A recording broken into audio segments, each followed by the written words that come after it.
주진우의 이슈 해설.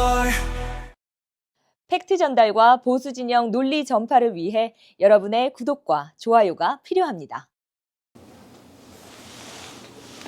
안녕하세요. 주진우 의원입니다. 어제에 이어서 이재명 피고인의 공직선거법 위반 재판 리뷰를 계속해 드리도록 하겠습니다. 재판에서 쟁점이 되고 문제됐던 장면들을 좀 뽑아서 제가 좀 해설을 해드리려고 하는데요. 어제 재판이 거의 몇 시간 진행되다 보니까 굉장히 많은 논의가 오고 갔습니다. 그래서 핵심 위주로만 좀 말씀을 드리고자 합니다. 첫 번째는 언론 기사를 양쪽에서 증거로 좀 신청을 했어요. 특히 검찰이 언론 기사를 증거로 제출했는데, 언론 기사는 뭐 말 그대로 언론 보도가 났으니까 증거 채택에는 별 문제가 없습니다. 근데 여기 검찰의 어떤 공소유지 전략이 숨어 있는 건데요. 이게 그 1심에서 무죄 났던 그 고 김문기 씨를 몰랐다라고 한 부분, 이 부분을 유죄로 뒤집기 위한 어떤 교두보 역할로서 언론 기사를 먼저 제시를 했습니다. 이게 어떤 논리냐면요. 대장동의 김문기 씨 관련해서 몰랐다라고 하는 부분은 전부 다 무죄가 난 것은 아닙니다. 그러니까 그 김문기 씨와 골프를 쳤다, 골프 친 건 다 알려졌잖아요. 골프를 쳤는데 안 쳤다라고 하면서 사진이 조작된 부분, 이런 부분들은 일부 유죄가 났고요. 고 김문기 씨를 내가 알았다 몰랐다라고 하는 것은 머릿속에만 있는 그 어떤 의사이기 때문에 이것을 허위사실이라고 할 때 그 사실로 볼 수 있을 것이냐, 어떤 행위로 볼 수 있을 것이냐, 이렇게 좀 그 내심의 의사와 외부로 표출된 행위를 두 가지를 구분해서 이 골프를 쳤다 안 쳤다는 허위사실 유포가 될 수 있는데, 누군가를 속으로 알고 있다 모르고 있다, 이 부분은 뭔가 허위사실 유포로 볼 수 없다, 이런 법리적인 이유로 무죄를 냈는데요. 제가 그때도 해설해 드렸다시피 너무 이 법이 상식이거든요. 너무 이게 디테일해요.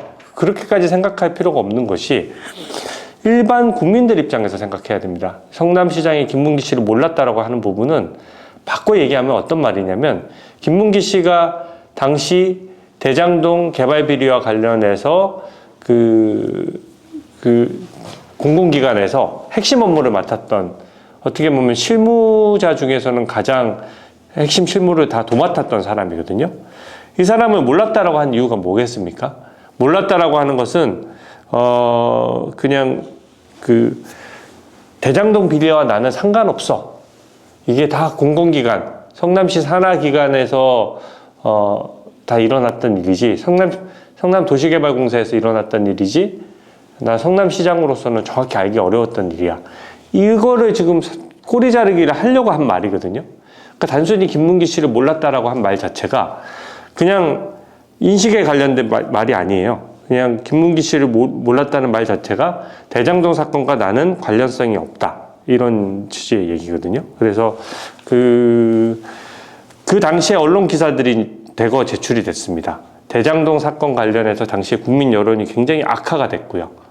그래서 대장동 사건 비리 수사가 필요하냐 안 필요하냐, 영향을 미칠 것 같냐 안 미칠 것 같냐, 이런 것들에 대해서 언론사에서 여론조사를 실시해 볼 정도로 국민적인 관심사가 고조돼 있었던 상황이고요.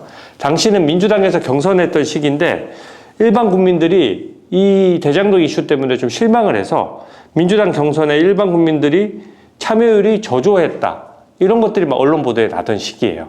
그러니까 그 시기적인 특성 때문에 국민들 입장에서는 이재명 대표가 김문기 씨 몰랐다라고 말한 것은 단순히 어떤 개인에 대해서 알았느냐 몰랐느냐 하는 문제가 아니라 나는 대장동 사건과 관련 없다라는 그 꼬리 자르기를 위한 말이기 때문에 이 말은 결과적으로 당연히 허위사실 유포에 해당한다, 이런 논리를 이제 검찰에서 펼치고 있는 겁니다. 저는 상당히 설득력이 있다라고 생각해요. 허위사실 유포 부분은 이 개인의 입장이라기보다 공직선거법은 이 선거에 출마하는 사람들은 일종의 공인이고 또 국민들로부터 검증을 받아야 되고, 선거 절차는 일종의 대국민 인사청문회나 마찬가지지 않습니까? 더더군다나 대선도 마찬가지고. 그래서 대선은 민주적 정당성이 부여되기 위해서 국민들이 그 사람의 자질과 인격, 또 그동안에 했던 행위에 대해서 그리고 실적에 대해서 정확히 알아야 제대로 판단할 수 있거든요. 그 부분과 관련해서 김문기 씨가 몰랐다라고 했던 부분은 그냥 너무 인수분해하듯이 김문기 씨를 몰랐다, 골프는 안 쳤다, 뭐 이렇게 나눠서 생각할 것이 아니라 전체적인 그림 하에서 국민들이 어떻게 인식했을 것이냐, 이걸 토대로 판단을 해야 된다는 것입니다. 저는 검찰이 이 부분을 결국 공직선거법 위반의 보호법익이 무엇이냐, 국민을 먼저 생각할 거냐, 아니면 물론 당사자의 절차적인 보장이나 이런 부분도 당연히 중요하고 죄형 법정주의라고 해서 엄격하게 법 해석을 하긴 해야 되지만 공직선거법에 허위사실 유포를 이렇게 너무 줄여 놓으면 결국 국민들의 그 선거 절차가 좀 사실 왜곡에 따라서 제대로 선거제도가 운영되지 않을 수 있다. 그리고 민주주의에 대한 중대한 위협이 될 수 있다는 점을 재판부에서도 좀 고려를 해주시는 게 좋을 것이라고 생각합니다.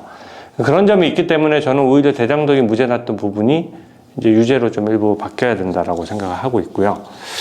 이 재판부가 굉장히 꼼꼼해요. 제가 보니까. 그래서 어제 그 검찰 측하고 변호인 측에 쭉 얘기한 거 보니까 대장동 사건은 쟁점을 세 가지로 나눴습니다. 김문기 씨를 알았냐 몰랐냐, 골프를 쳤냐 안 쳤냐, 그리고 마지막으로 김문기 씨에 대해서 나중에 이재명 대표가 재판을 받으면서 전화를 하게 돼서 처음 알게 됐다, 이렇게 얘기를 했거든요. 그러니까 전화로 인해 처음 알게 됐다라는 그 얘기. 그래서 이재명 대표가 각각 발언했던 장소와 발언 내용이 다르기 때문에 각각의 내용들에 대해서 굉장히 자세히 검찰한테 좀 물어봤고요. 저는 변호인 측에도 좀 확인을 했고, 그래서 검찰에서 준비를 할 때는 제가 아까 말씀드린 법리도 중요하지만 개개의 사실에 대해서 아주 상세히 의견서를 내므로써 재판부를 적극적으로 설득해 나가야 된다라고 생각합니다. 백현동도요, 어제 언뜻 말씀드렸는데 좀 사실관계를 분할을 했어요. 이제 국토부로부터 협박을 당했다라고 하는 부분과 자연독지에서 준주거지역으로 형질 변경을 했다라고 한 부분. 그게 이재명 그 공소장의 기재가 이재명 그 피고인이 했다는 것이냐, 아니면 성남시가 했다는 것이냐, 이것을 재판부가 물어봤거든요. 그 얘기는 뭐냐면 이재명이 성남시장으로서 성남시를 대변하잖아요. 그래서 성남시장으로서 이 서명 날인을 하거나 결재를 하면 어떤 거는 성남시장 개인 권한이어서 성남시장 명의로 공문이 나가게 되는 것이고요. 어떤 거는 성남시 명의로 뭐 처리되는 것들이 있거든요. 그걸 좀 쪼개서 물어본 거예요. 그래서 이 부분에 대해서도 공문의 명의자나 이런 것들을 보다 꼼꼼하게 확인해서 재판부가 그렇다고 해서 이게 무슨 무죄 예단을 갖거나 한 건 아닙니다. 걱정하실 필요는 없는데 성남시장의 권한이냐 성남시청의 권한이냐 이런 것들도 따져나가는 거니까 아주 판결문이나 이런 것에 대해서 좀 디테일하게 아주 정치하게 판단하려고 하는 것 같아요. 서울고법 이 재판부가 다 재판에 경험이 많으신 분들이거든요. 그래서 이 부분에 대해서 혹시 모를 어떤 대법원에서의 대법원에 툭 어떤 쟁점이 다시 튀어나와 버리면 대법원에서도 재판이 오래 걸리거나 대법원에서 일부 다시 재판하라고 내려오는 수가 있거든요. 그런 거를 미연에 방지하기 위해서 굉장히 나눠서 물어보고 있습니다.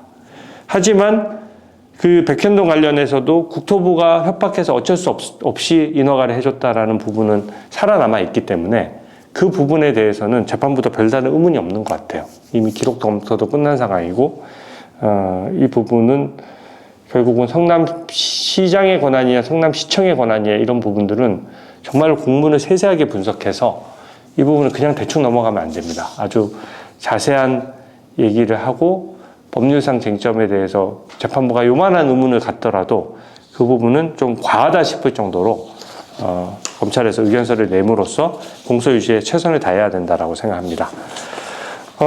그리고 그 증인 채택과 관련해서는 결론적으로 지금 보도 보셔서 아시겠지만 3명의 증인만 채택이 됐어요. 그리고 좀 저는 약간 통쾌하게 본 것이 재판부가 변호인을 어떻게 보면 꼼짝 못하게 만든 겁니다. 기록을 엄청 꼼꼼하게 보고 와서 이 증인이 왜 필요해? 이런 식으로 다 일일이 따진 거예요.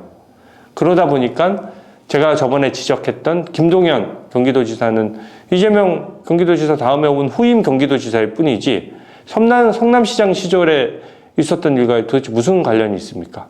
그런 사람들은 그거를 재판부가 파고들어서 물어보니까 결과적으로 변호인단이 이거는 너무 재판을 끌고자 하는 꼼수인 게 너무 뻔하니까 스스로 자진 철회를 했어요. 그러니까 정치인들이나 좀 무관한 사람들 되게 폭넓게 증인 신청을 했다가 상당수를 증인을 철회했습니다.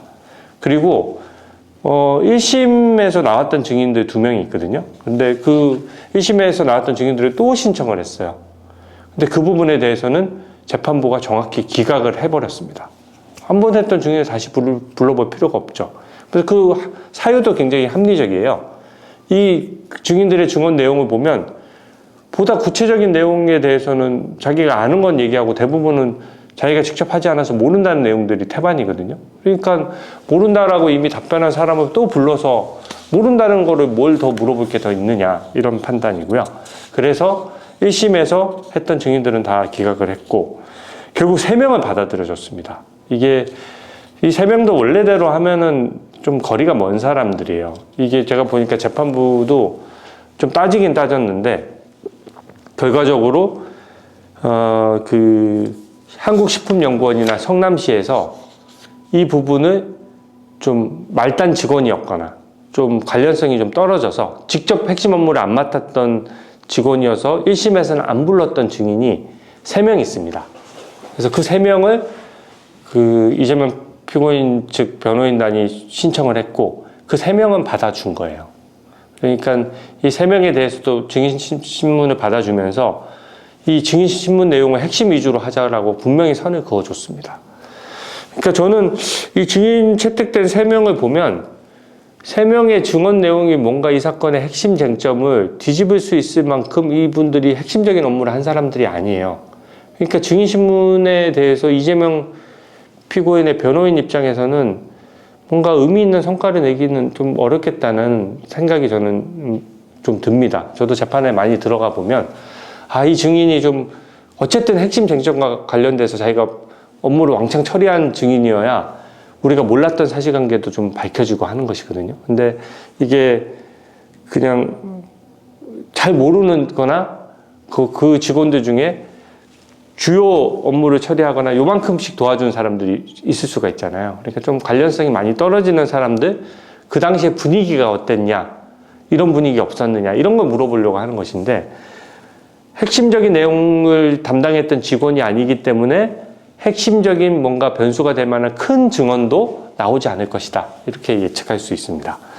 그리고 양형 증인이라고 해서 형량과 관련해서 양형과 유죄가 났을 때 이것을 징역형으로 할 것이냐 벌금형으로 할 것이냐 이런 거를 확인하기 위해서 증인을 신청하도록 했는데 검찰 측 변호인 측이 1명씩을 허용해 줬어요. 이게 양형 증인은 보통 한 30분 정도면 충분하거든요.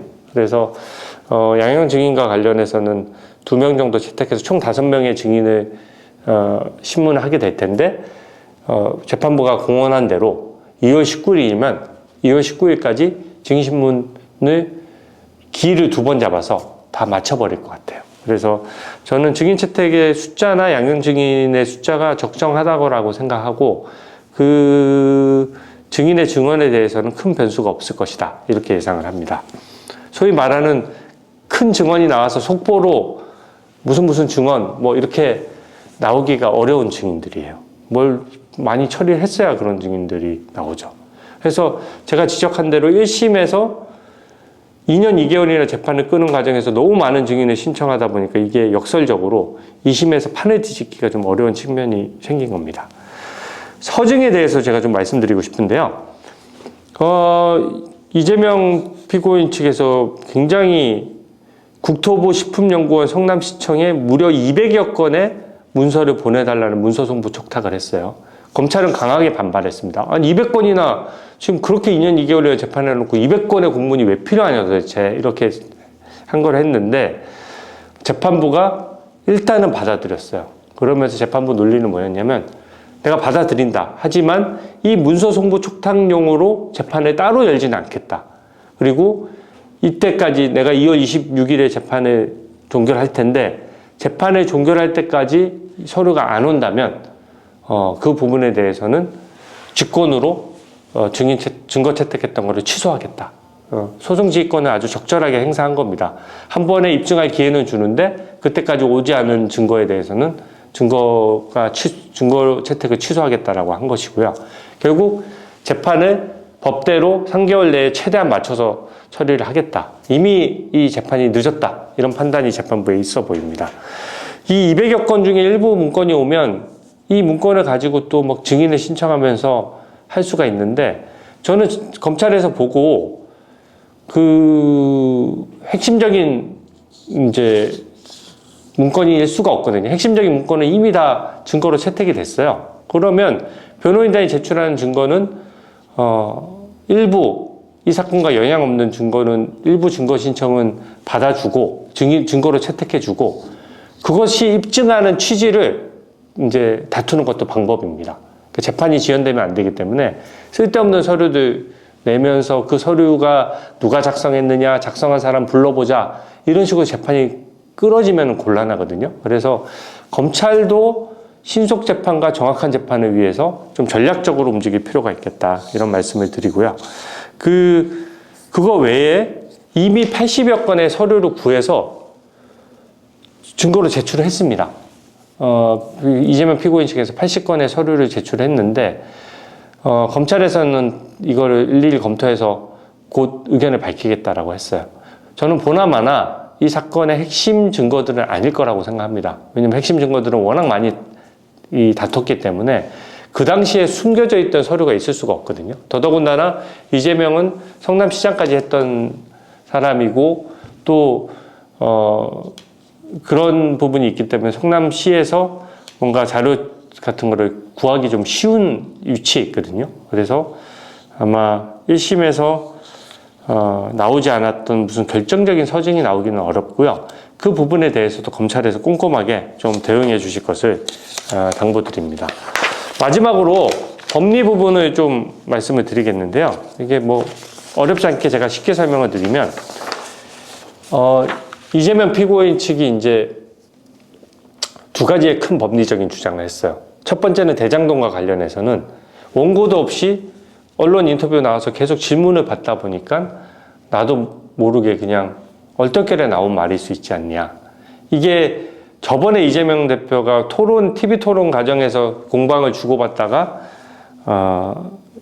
얼떨결에 나온 말은 뭔가 TV 토론의 특성상 허위사실 유포로 볼 수 없다는 아주 독특한 대법원 결론으로 무죄를 한번 선고받았잖아요. 그때 주심 재판관이 권순일 재판관이었고 한 번 더 그걸로 이제 한번 무죄를 받았으니까 이번에도 그걸로 한번 흔들어 보려는 것 같아요. 하지만 언론 인터뷰야말로 대선 후보가 국민들한테 자기를 알리는 핵심적인 절차거든요. 그러니까 언론 인터뷰에서 만약에 어떤 발언을 해서 그게 대서특필되고 계속 후속 기사가 날 거 아닙니까?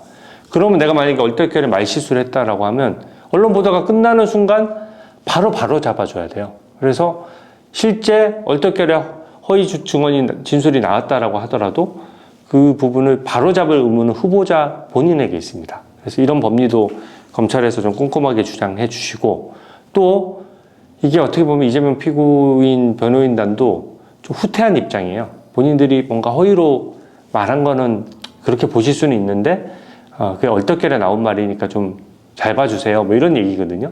그러니까 본인들 말 뉘앙스 속에 이미 인터뷰 때 허위 내용이 좀 들어갔다는 후퇴된 입장이 있는 겁니다. 한번 물러선 것이죠.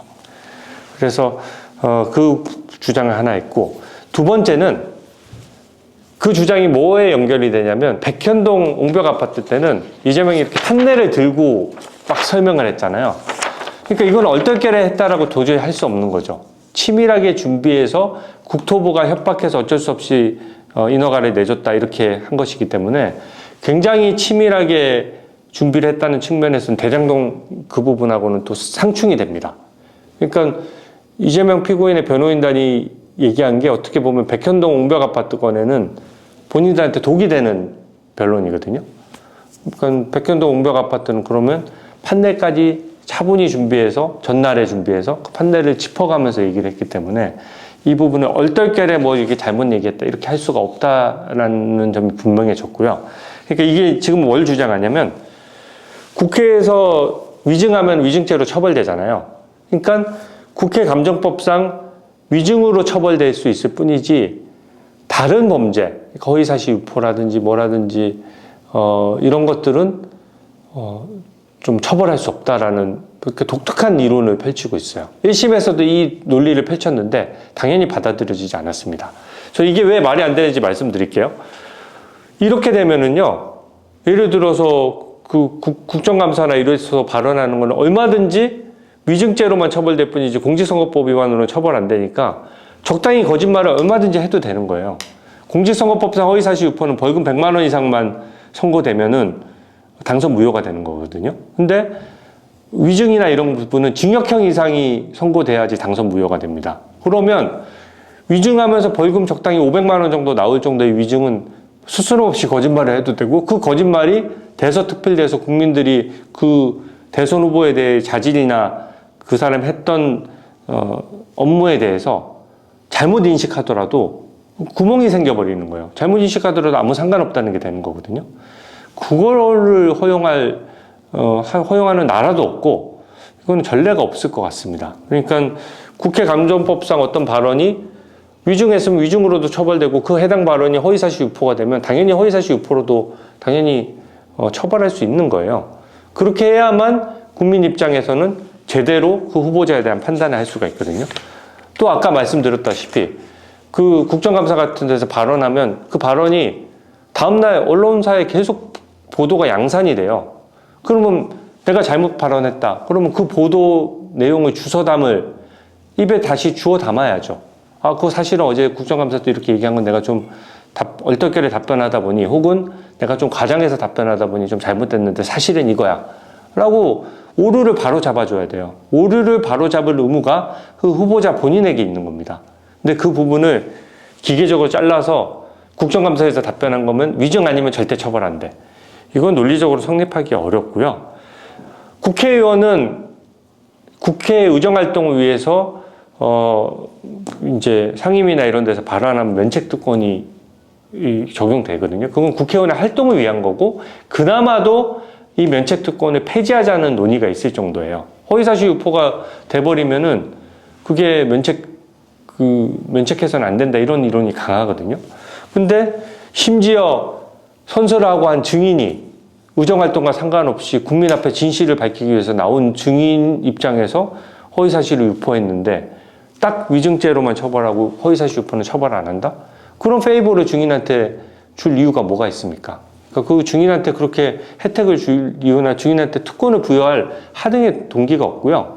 그런 규정으로 해석되지 않습니다. 그래서 1심 판결과 마찬가지로 이 법리에 대해서도 재판부가 현명한 판단을 내려주실 것으로 믿습니다. 저는 그래서 이 선고가 2월 26일에 종결되고 나면요. 3월 중순쯤 선고가 될 것이 저는 확실하다고 생각하고 이 증인의 신청 채택 범위나 증거 신청의 범위로 봤을 때 뭔가 특별한 큰 변수가 있기는 어렵겠다. 다만 재판부가 개개의 사실별로 허위사실을 좀 쪼개서 꼼꼼하게 판단하겠다는 의사를 표명한 것이기 때문에 검찰 입장에서는 이것을 보다 재판부 말을 흘려듣지 말고 좀 더 자세한 법률 의견서를 통해서 이 부분에 대해서 재판부를 더 적극적으로 설득해 주시길 바랍니다. 유죄 났다라고 해서 방심해서는 안 되거든요. 이거는 유죄만 나면 벌금 100만 원 밑으로는 떨어질 수가 없어요. 선례들이 너무 많습니다. 김혜경 씨 관련된 공직선거법 위반도 벌금 150만 원 나왔잖아요. 그거보다 어떻게 이거 대선 후보자가 직접 했는데 그리고 훨씬 더 큰 비리에 대해서 허위사실 유포를 해서 그 자기에 대한 네거티브 비리를 아예 그냥 선을 그어버렸는데 그거 어떻게 김혜경 씨 사안보다 더 이게 작다고 할 수 있겠습니까? 그래서 결국 유죄가 나는 게 핵심이거든요. 그렇다고 한다면 재판부가 정말로 원점에서 다시 재판한다는 기분으로 검찰이 재판부를 적극적으로 설득할 수 있는 자료와 의견서를 적극적으로 내주시기 바라겠습니다. 이상 해설을 마치겠습니다. 감사합니다. 주진우의 이슈 해설